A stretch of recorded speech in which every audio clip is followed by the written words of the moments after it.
4년 전 대법원은 일제 전범기업이 강제동원 피해자들에게 배상해야 한다고 판결했습니다.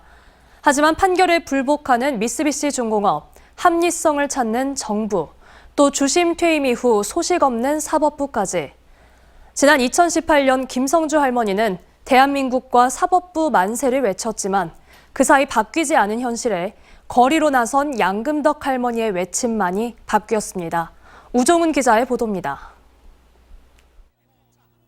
미쓰비시 중공업이 강제동원 피해자들에게 배상해야 한다는 대법원 판결이 나온 지 만 4년이 됐습니다.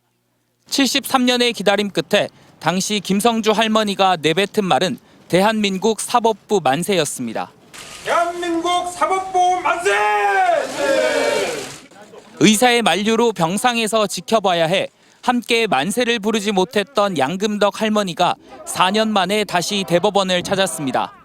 그리고 마이크를 쥔 할머니의 외침은 사법부에 대한 원망으로 바뀌었습니다. 지금 나라에서는 우리나라 사람을 사람답게 안 보지만은 죄는 진대로 갑니다. 절대 우리 한국 사람은 죄가 없습니다.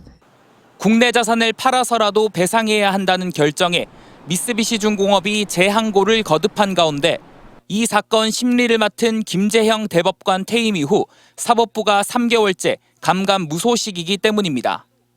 같은 시기 정부는 외교 악화를 이유로 일본과 합리적 해결 방안을 찾고 있다는 의견을 대법원에 냈고 이 입장은 피해자를 만나겠다며 찾은 광주에서 사죄를 원하는 할머니 뜻에 합리적 해법이 있을 수 있냐는 질문을 받았을 때도 같았습니다.